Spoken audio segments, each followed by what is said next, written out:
Donc, je m'appelle Clémence Sigel, je travaille donc à la Chambre des métiers au service Handwerk International.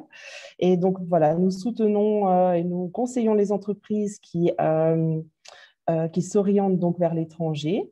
Et donc voilà, ce matin, pour cette première manifestation, donc nous avons Daniel Wirtz et Nadine Marquez de l'Office du Croire qui sont avec nous. Donc bonjour à vous, mesdames.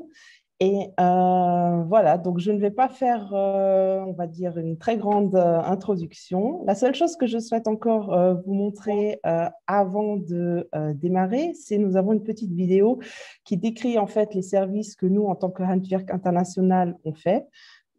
Du moins, on propose pour les entreprises luxembourgeoises souhaitant s'orienter vers l'international. Donc, je vous montre cette rapide vidéo et ensuite, je laisse la parole aux dames de l'Office du Croire.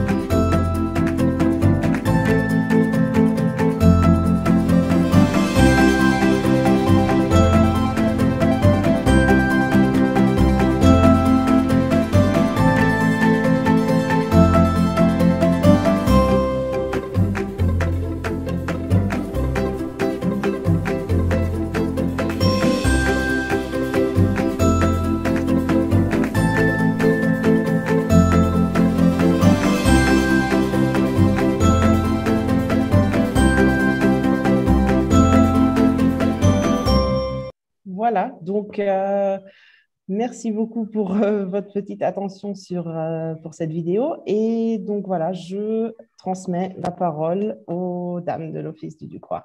Merci. Merci. Merci beaucoup et good morning. Donc, mon nom est Daniel Wirtz, je suis directeur général adjoint auprès de l'Office du Croire. Et tout d'abord, j'aimerais aussi remercier la Chambre des métiers de nous avoir invités à nouveau à participer à ce webinaire. Ce matin, donc ensemble avec ma collègue Nadine Marquez, nous allons vous présenter de quelle manière l'ODL soutient les entreprises luxembourgeoises dans leurs efforts à l'international. Donc, en effet, comme vous le savez, notre économie est très ouverte, mais de taille réduite. Donc, souvent, les entreprises, pour pouvoir se développer, ne peuvent se limiter au marché domestique, mais se dirigent vers des marchés transfrontaliers, voire des marchés encore plus éloignés, qu'elles connaissent moins bien, où il y a des coûts à la prospection, à l'analyse des marchés et à l'analyse des clients. Et c'est là où l'ODL peut vous aider. Donc, vous êtes une entreprise qui souhaite exporter vers un nouveau marché. Par exemple, ça peut être l'Allemagne qui est très près, peut-être que vous connaissez vos clients, mais ça peut aussi bien être les Émirats arabes ou le Sénégal. Selon la situation, vous vous posez diverses questions, comme par exemple, comment me faire connaître sur un marché où j'ai jamais été? Comment financer la participation, par exemple, à des foires ou les salons, ou comment financer la conception de nouvelles brochures pour ces marchés? Vous avez trouvé un nouveau client, mais est-ce que vous pouvez lui faire confiance? Est-ce qu'il est sérieux? Est-ce qu'il est viable financièrement? Et puis aussi, ce qui est important, comment financer le projet d'exportation si, par exemple, votre banque vous demande de garder la compte que vous avez reçue pour ce projet sur un compte spécifique et vous n'avez plus la possibilité d'utiliser cet argent pour pouvoir produire. Donc, pour toutes ces questions, l'ODL a des solutions pour vous. Donc, pour vous permettre d'aborder en toute confiance ces nouveaux marchés, on dispose des produits adaptés aux besoins des sociétés luxembourgeoises via d'un côté les aides financières et de l'autre côté l'assurance crédit. Dans cette première partie que je vais vous présenter, je vous parle principalement de l'assurance crédit et puis après je vais remettre les commandes à Nadine pour vous expliquer le volet des aides financières. J'aimerais encore soulever que l'ODL peut aussi soutenir donc les entreprises artisanales luxembourgeoises comme toutes les autres entreprises au Luxembourg. La seule condition, vous devez être actif à l'export et dans le domaine du B&B. OK, donc juste pour la petite histoire, vous voyez déjà le slide. Donc, l'Office du Decroix a été créé en 1961. On fête notre 60e anniversaire cette année. On est une institution publique placée sous l'autorité du ministère des Finances et on travaille avec la garantie de l'État luxembourgeois, ce qui peut rassurer votre banque. L'OLIEL est considéré en tant que guichet unique du gouvernement pour les exportateurs luxembourgeois. Et donc, notre mission principale est d'accompagner les sociétés luxembourgeoises dans leur développement à l'international. En ce qui concerne maintenant nos produits d'assurance, je ne vais pas vous présenter chaque produit en détail, sinon je vais parler pendant des heures et des heures.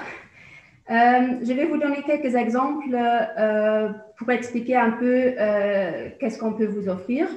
Et si vous vous reconnaissez dans un de ces produits et vous êtes intéressé à avoir plus d'informations, vous pouvez par après utiliser la fonction chat pour poser des questions ou vous pouvez me contacter ultérieurement au cas de besoin. Donc d'abord, on a le produit, ce que j'appelle l'assurance classique, dans laquelle on couvre les risques liés à l'insolvabilité ou la carence du débiteur, ainsi que les risques politiques. Donc on distingue entre assurance court terme, c'est plutôt pour le commerce courant. Vous avez des clients auxquels vous livrez régulièrement. De l'autre côté, donc, on a l'assurance affaires spéciales. Ça ne veut pas dire grand-chose, mais en fait, vous êtes une société qui a plutôt des projets qu'ils vont mettre en place, qui courent pendant plusieurs mois ou plusieurs années, mais qui sont payables cash selon des milestones que vous avez convenus avec votre client dans le contrat. Et de l'autre côté, on a l'assurance moyen-long terme. C'est une assurance, ça couvre également les projets que vous êtes amenés à faire à l'étranger, mais dans ce cas-ci, le projet est financé. C'est-à-dire, ou bien vous, en tant qu'entreprise, vous accordez à votre client un crédit fournisseur d'une durée moyen ou long terme, ou bien il y a une banque qui va financer les projets et normalement, le client a entre 5 ans et 10 ans pour rembourser donc, ce crédit. Ça, c'est ce qu'on appelle l'assurance classique. Mais on a encore d'autres produits, comme par exemple l'assurance des préfinancements. Ça, c'est l'inverse, disons. Donc, vous, en tant qu'importateur luxembourgeois, vous achetez par exemple des matières, des marchandises à l'étranger et vous devez par exemple payer un acompte conséquent. Le risque que vous avez payé l'argent, mais votre fournisseur ne vous livre pas votre marchandise. Et il ne vous rembourse par après non plus votre argent, l'acompte que vous avez payé. C'est dans ce cas-là où l'assurance des préfinancements peut intervenir et vous indemniser. L'assurance des investissements, je dois avouer que c'est quelque chose que, depuis que je suis à l'ODL, ça fait presque 13 ans, n'a pas vraiment été utilisé. C'est plutôt, ça concerne les investissements à l'étranger, particulièrement dans les pays émergents, qui peuvent être liés à des insécurités politiques, parce qu'ici, on couvre que les risques politiques. Ça veut dire que, par exemple, si vous investissez dans une entreprise étrangère et vous êtes victime de changements politiques pour lesquels vous ne pouvez rien faire et vous, par exemple, vous n'arrivez plus à récupérer votre argent que vous avez investi dans cette société. C'est un peu particulier et c'est un produit qui n'est pas utilisé souvent. Par contre, les deux prochains, l'assurance des engagements garantis et l'assurance des crédits bancaires, c'est quelque chose qui est très intéressant. Par contre, c'est notre client dans ce cas-là, c'est votre banque. Mais je vais vous l'expliquer car souvent, les banques où il y a des filiales qui ne savent pas que ces produits existent. Et surtout dans les temps qu'on vit maintenant, ça peut être très intéressant pour vous. Par exemple, l'assurance des engagements de garantie. Vous avez signé un contrat d'exportation avec un client étranger. Ce contrat prévoit que votre client vous paye un acompte, mais en contrepartie, il vous demande d'émettre une garantie de remboursement d'acompte parce qu'il ne vous connaît pas et il veut des sécurités aussi. Donc, vous vous tournez à votre banque qui est peut-être prête à émettre cette garantie, mais comme je l'avais dit tout à l'heure, elle veut que vous laissiez l'argent sur un compte bancaire parce que les banques aussi aiment bien être sécurisées.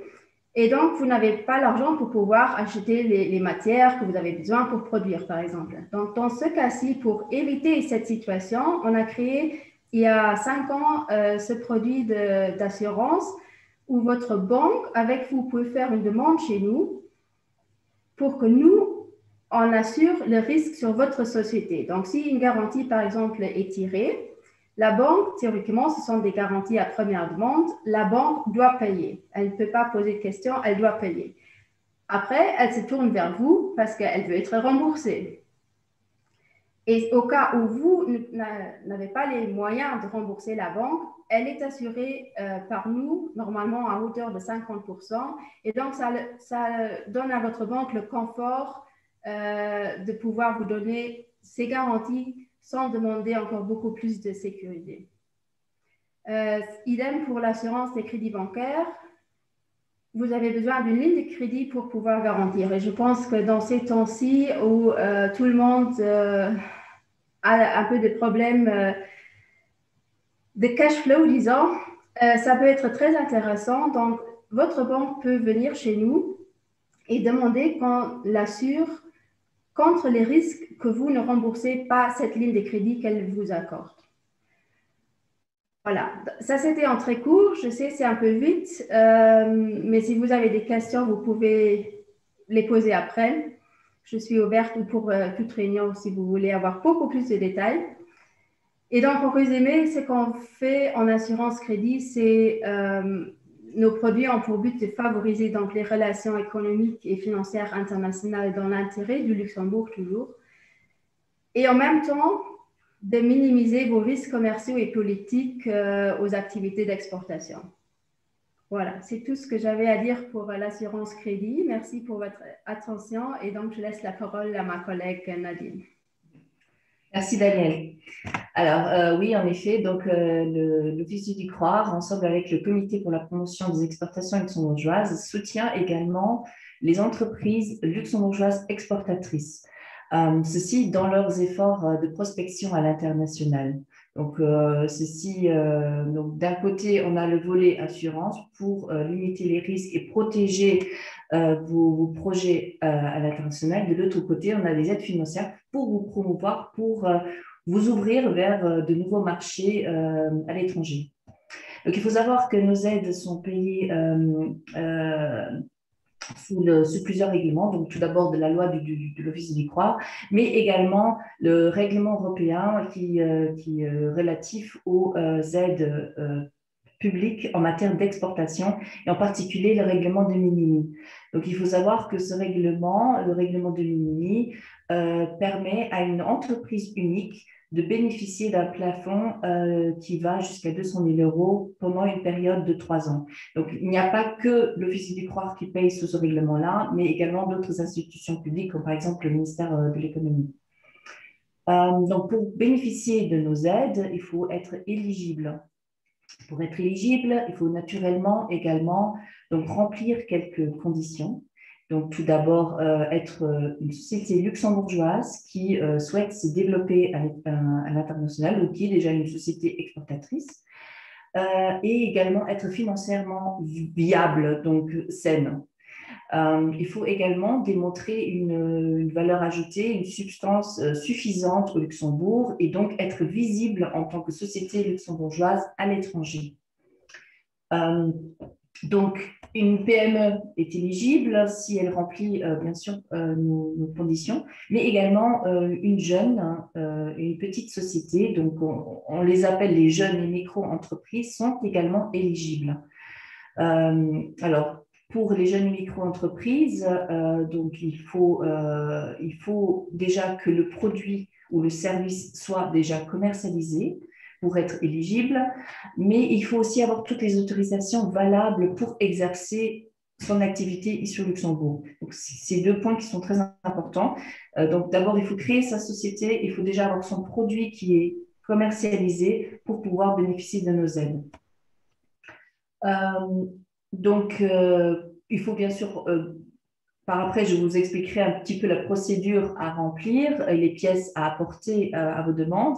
Et il faut déjà savoir que voilà, pour une jeune micro-entreprise, on demandera également de nous fournir un business plan sur les 3 prochaines années. Donc, ce business plan est important pour nos aides, mais sera également utile à votre société pour, voilà, pour demander un prêt bancaire, etc.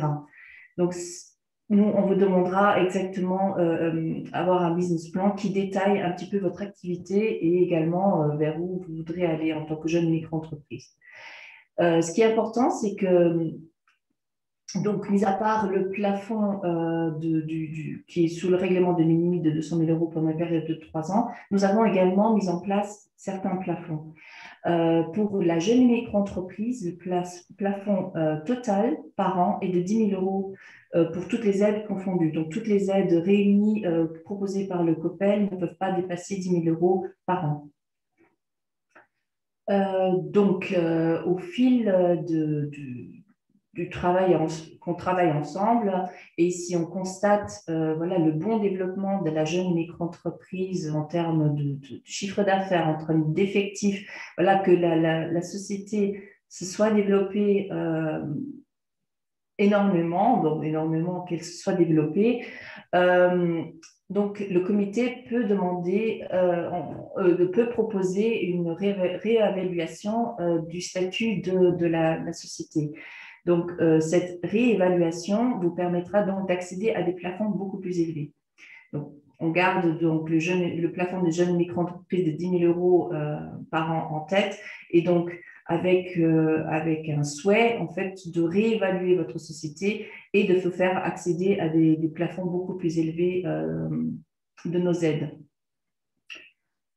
Certains secteurs ne sont pas éligibles, comme par exemple le secteur financier, la promotion immobilière, le secteur du tourisme ne sont pas éligibles, l'ORESCA n'est pas éligible non plus.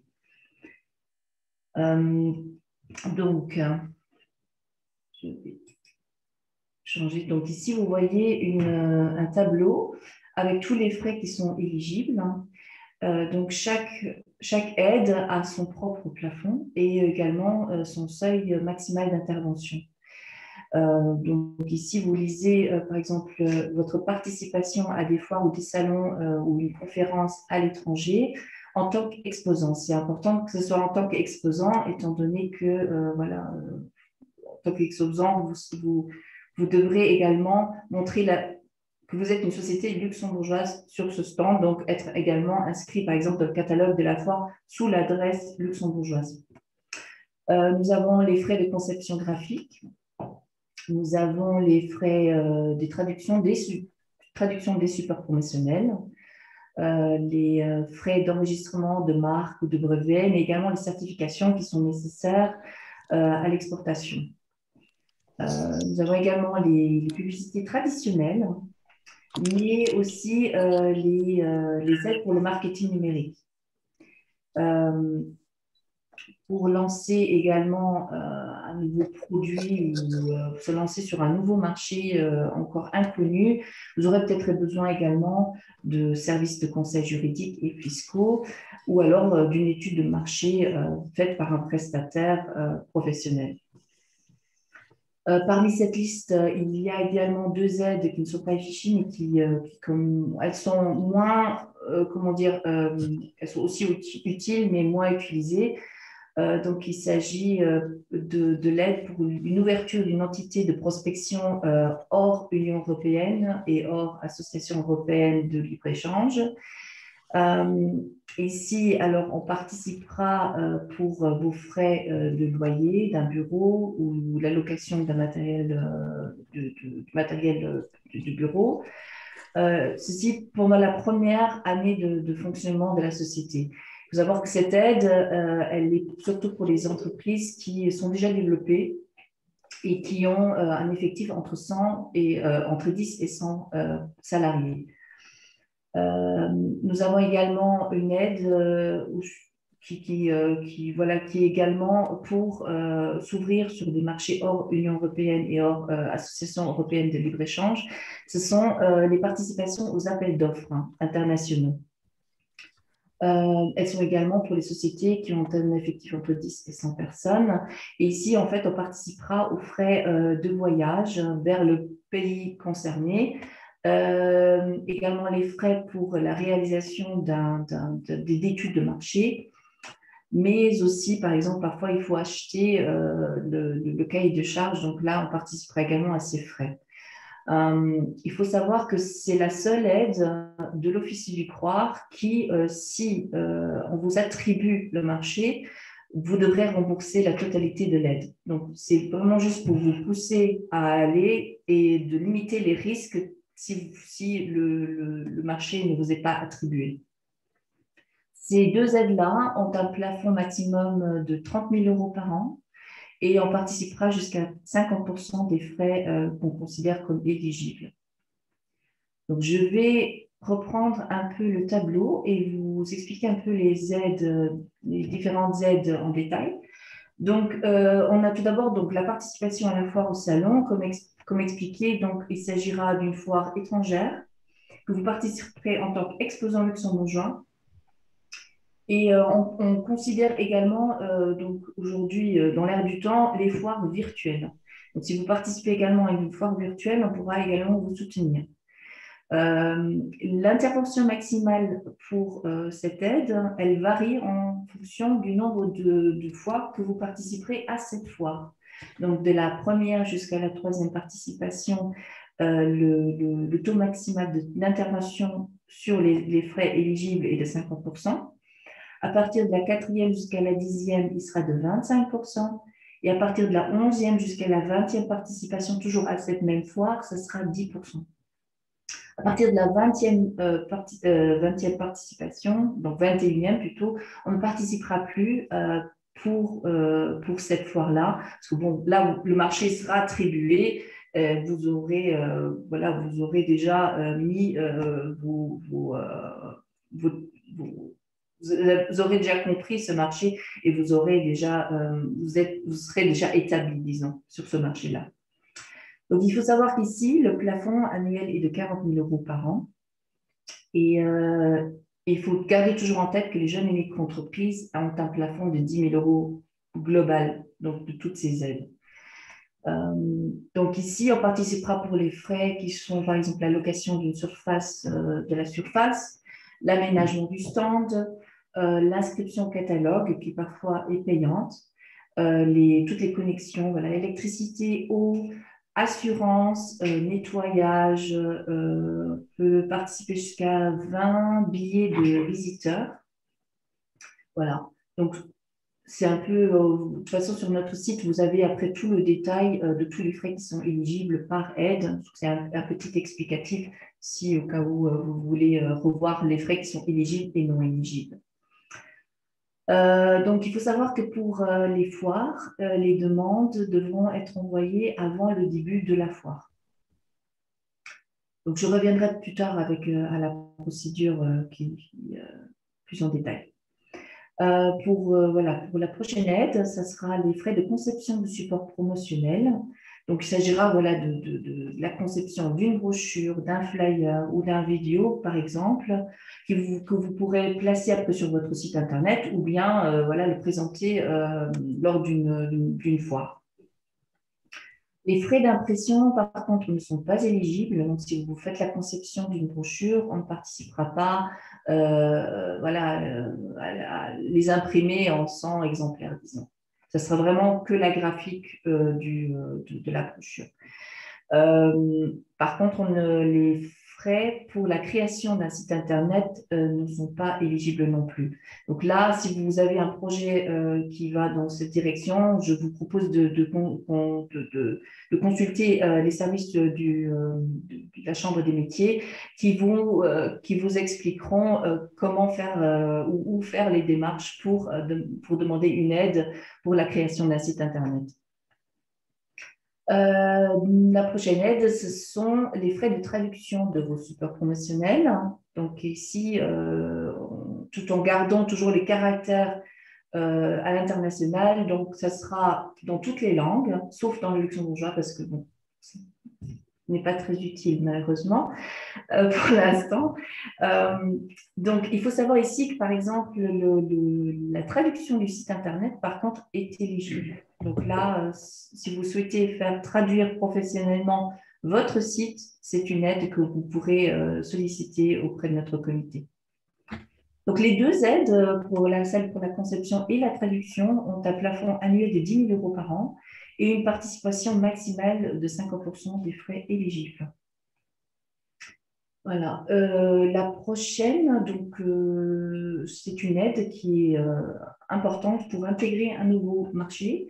Donc, il s'agira de l'aide pour les certifications afin de commercialiser votre produit à l'étranger, mais également faire enregistrer votre marque ou votre brevet et les faire traduire. Ce qui est parfois très important, surtout voilà, si vous allez sur un marché asiatique. Il est préférable d'avoir une bonne traduction faite par des professionnels. Donc, la traduction sera comprise également dans cette aide-là. Le plafond est également de 10 000 € par an, jusqu'à une intervention maximale de 50% également sur les frais éligibles. Et pour les frais de certification, elle est de 25%. La cinquième et la sixième aide, alors il s'agira voilà, qui sont également utiles pour lancer un nouveau produit ou un service sur un marché, un nouveau marché. Ça sera les services de conseil juridique pour comprendre les législations de ce nouveau pays que vous ne connaissez pas encore, avoir des conseils également, donc c'est très important, et également faire une étude de marché pour comprendre voilà, comment est-ce que votre produit pourra être accueilli sur ce nouveau marché. Donc ici, le plafond est également de 10 000 € par an et nous avons une intervention maximale de 50% sur les frais éligibles. Les publicités traditionnelles, quelque peu oubliées, non, je ne pense pas. Je pense qu'elles sont quand même encore actuelles. On va de plus en plus vers le digital, mais je pense que nous avons encore un public pour voilà, tout ce qui est magazine professionnel en format papier. Donc, on continue à soutenir ce projet-là. Ici, avec un taux d'intervention de 25% et un plafond de 10 000 € par an. Donc, il s'agira de mettre une publicité dans un magazine professionnel qui est dirigé, bien sûr, vers l'international. Sont compris également, par exemple, si vous souhaitez participer à une foire, mais en tant que sponsor uniquement. Donc ici, vous pourrez également demander une aide sous publicité traditionnelle. La prochaine aide, qui est dans l'air du temps, ce sera l'aide pour le marketing numérique. Donc, elle englobe tous les outils numériques qui sont nécessaires afin de promouvoir votre société à l'étranger, mais également tout ce qui est,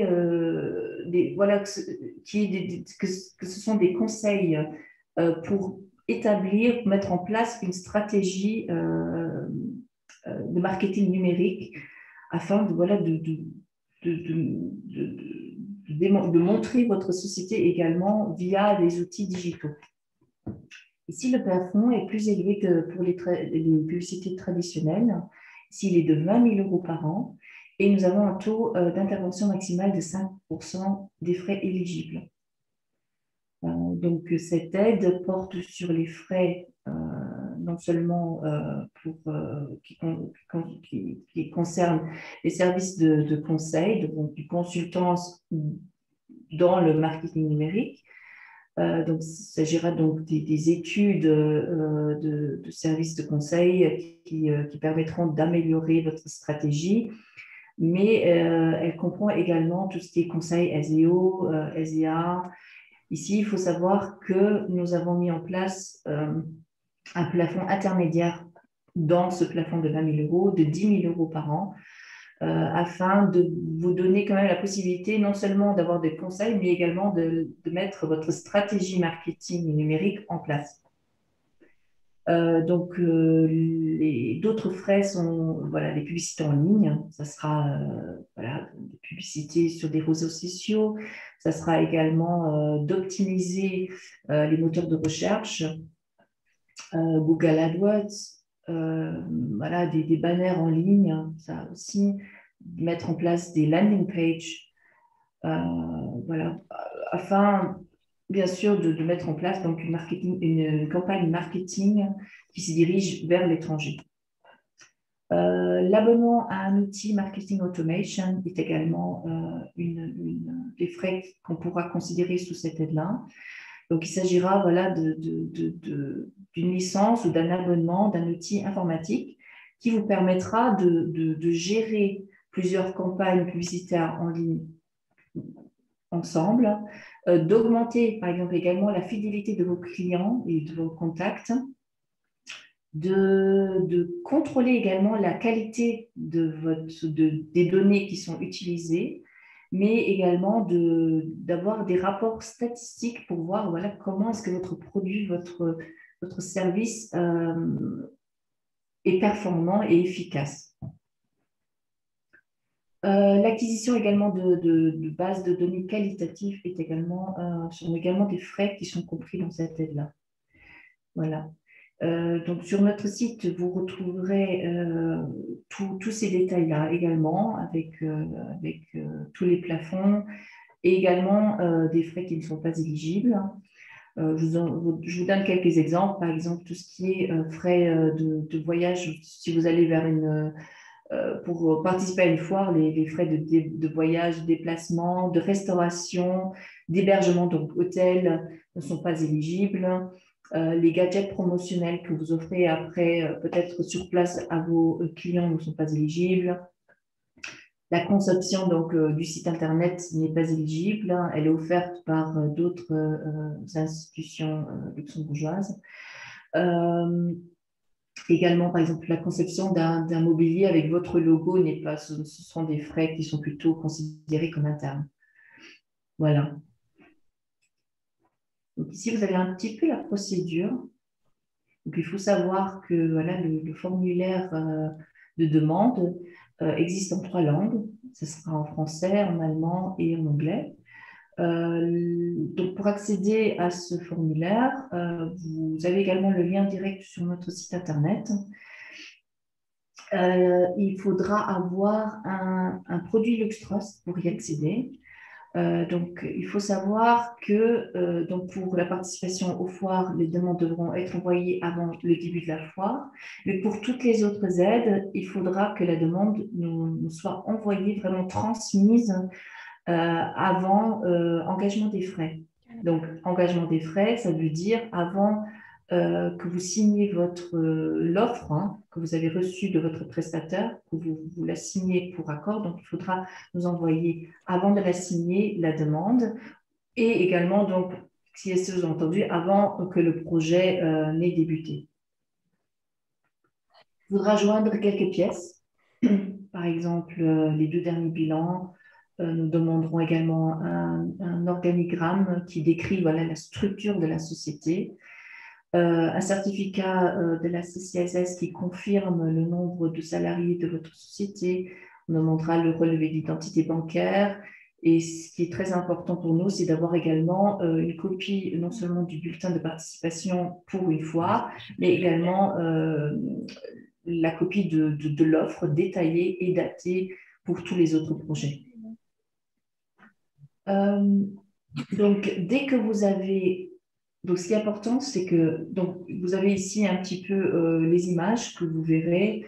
Donc, il faut d'abord sélectionner la démarche qui s'appelle en fait COPEL, donc pour le comité pour le comité qui est pour la promotion des exportations luxembourgeoises, qui se charge de traiter et de prendre une décision sur votre demande. Donc, il faudra remplir toutes les étapes. Donc, vous voyez ici, on vous demandera des informations sur votre entreprise, quel est le type de soutien, l'impact économique que votre projet aura sur le Luxembourg et sur votre société. Et bien sûr, vous avez donc, vous aurez une déclaration sur l'honneur et bien sûr la politique RGPD à signer. Donc, il faudra la remplir, la demande, il faudra sauvegarder et il faudra la signer. Donc, via votre LuxTrust, par exemple, il faudra également transmettre la demande. Donc, c'est très important. Les demandes qui sont juste sauvegardées, qui ne sont pas transmises, ne sont pas visibles chez nous. Donc, malheureusement, on a déjà eu des cas où on a dû refuser parce que les demandes n'ont pas été transmises dans les temps, parce que la personne pensait que voilà, sauvegarder suffit, signer suffit. Non, il faut vraiment transmettre la demande. Dès que vous avez transmis la demande, vous recevrez un mail de confirmation de transmission, ce qui est très important. Donc, dès que vous avez transmis la demande et vous ne recevez pas cet email, donc je vous conseille de revoir, de revisiter donc le site et de voir si votre demande a bien été transmise. Il faut savoir également que l'analyse des demandes est très rapide. Donc, une fois par mois, on voit notre comité. On lui propose les dossiers. Les dossiers, malheureusement, qui ne sont pas complets, donc ils seront suspendus et remis à plus tard.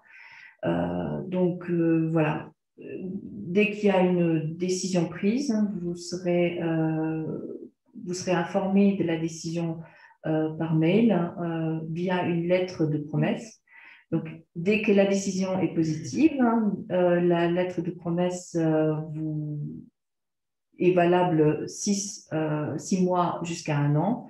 Et en dehors de ces 6 mois et de cette année-là, il faudra nous transmettre les pièces, donc les preuves de paiement, les factures, afin que nous puissions rapidement faire le remboursement.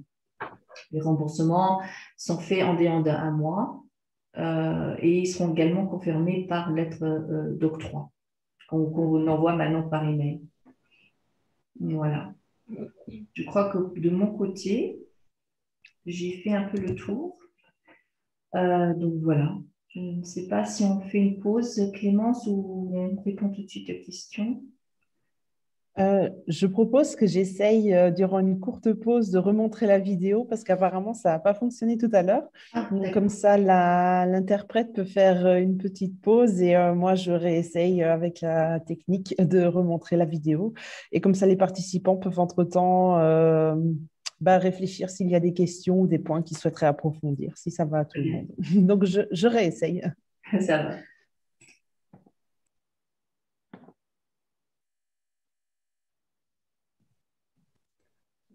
Wat dingen ook hier, dat is wat de Frank ingeroepen heeft.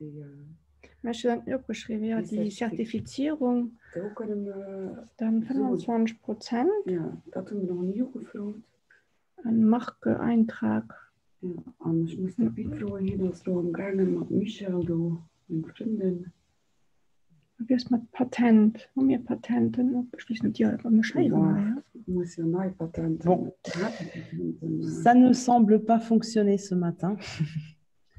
Je réessaye une dernière fois et...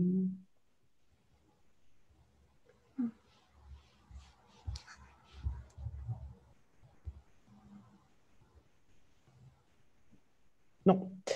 Ben, je suis désolée de ne pas pouvoir vous montrer la vidéo ce matin. Je vous l'enverrai par mail après la manifestation. Donc, de toute manière, nous vous enverrons un petit questionnaire de satisfaction ainsi que les coordonnées, etc.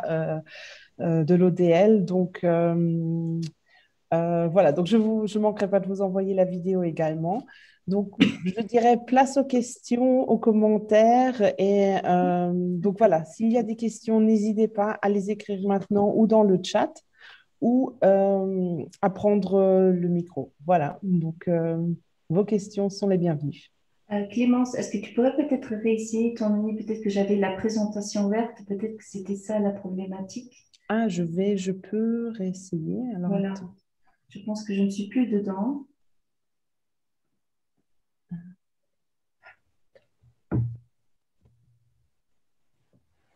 Das war der Marke, die immer die Heimat. Dat staat, hè? Ja. Je mon telefoonnummer d'ailleurs. Dat dan van die mensen goed erklärt, laatste keer. Ja, is ganz fijn.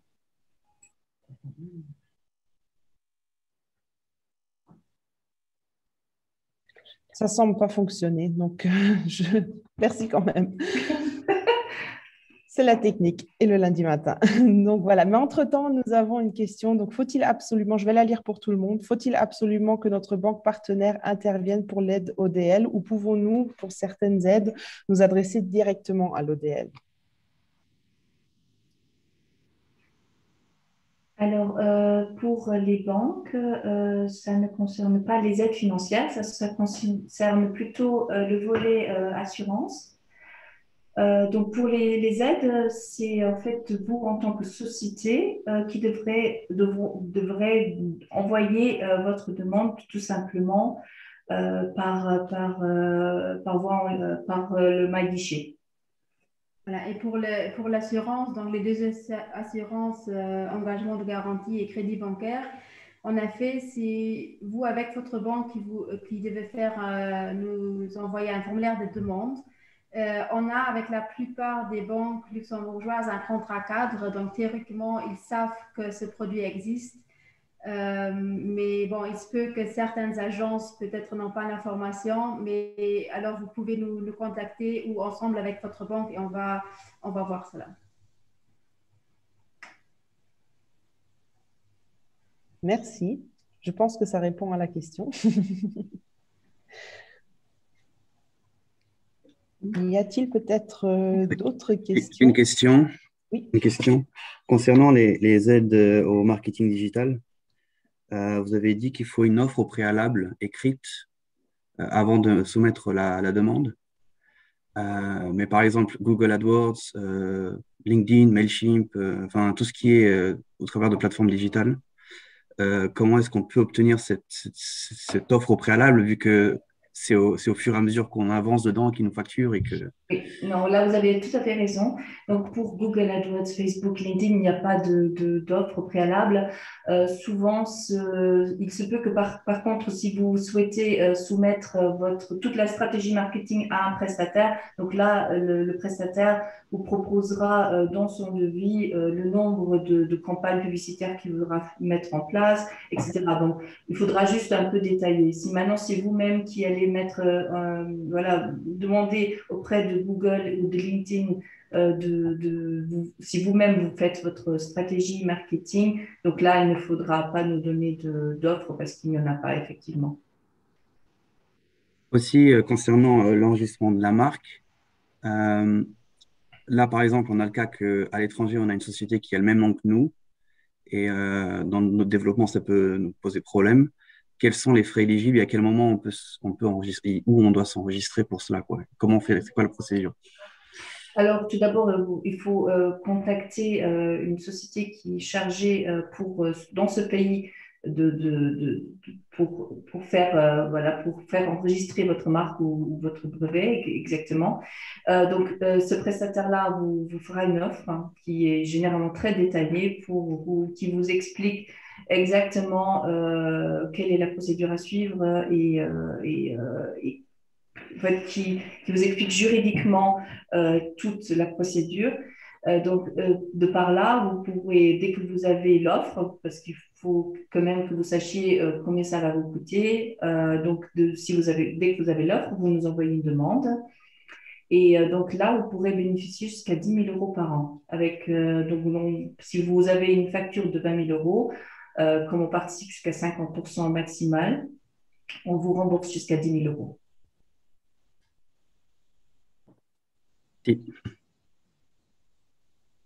Merci. J'ai eu encore une question qui m'est arrivée en allemand, donc je traduis directement. Donc, est-ce qu'il y a gibt es Kriterien bei der Auswahl der Dienstleister? Ist es genau. Alors, je réponds en français ou… Oui, s'il te plaît. Oui, interprète. Ça, c'est plus pratique. Voilà. Oui, alors non, effectivement, donc il faut tout simplement que ce soit un prestataire pour vous professionnel. On ne fait pas de différence entre un prestataire luxembourgeois ou étranger. Par contre, on va quand même vérifier si on trouve quelques informations sur le prestataire. Et parce que malheureusement, surtout dans le digital, il y a des abus.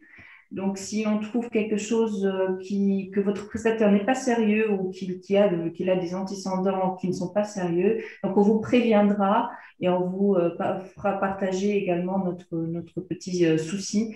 Mais non, les prestataires, c'est de votre choix.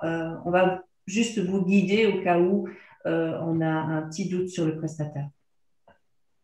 Ok, très bien.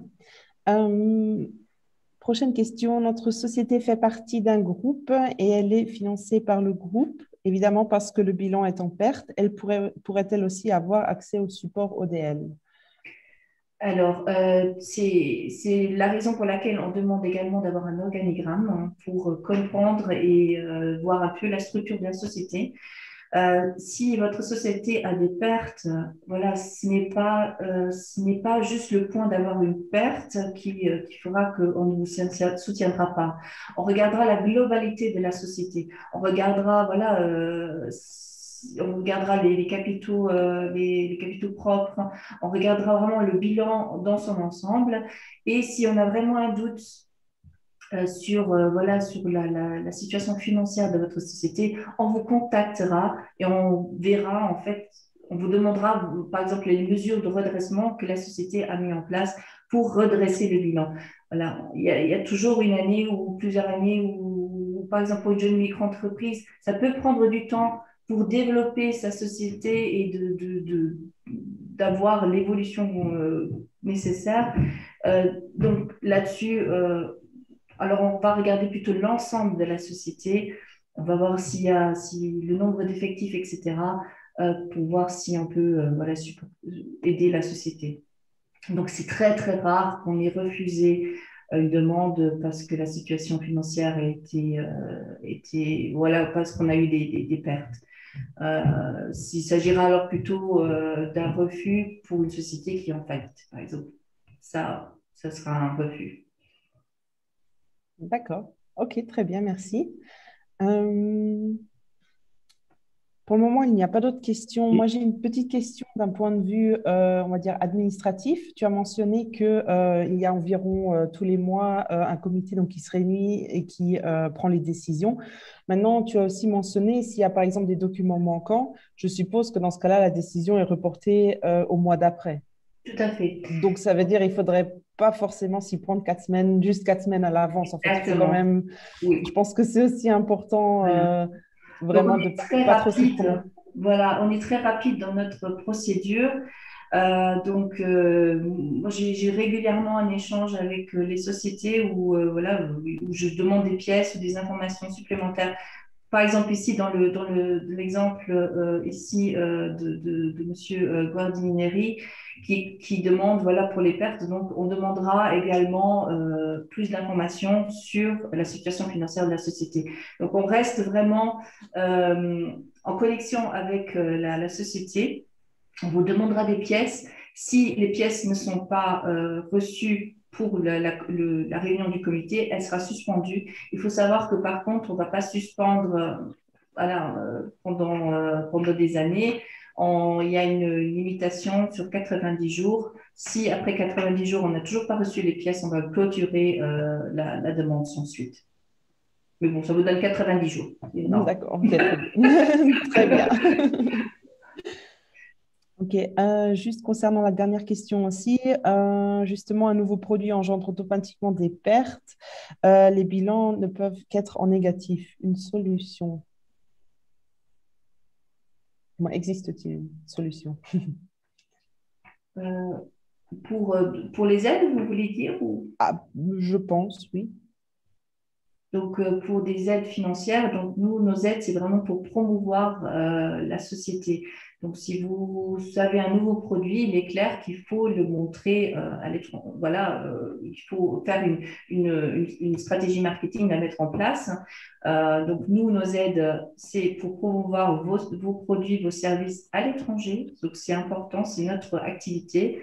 Donc là, vous pourrez toujours demander des aides. Donc, qu'il s'agit en frais de marketing digital ou alors pour voilà, des publicités ou alors si vous voulez savoir comment votre produit est accepté ou vu à l'étranger. Donc, par exemple, faire une étude de marché. Donc, il existe plusieurs façons de, de, de, de, de, de montrer votre produit à l'étranger.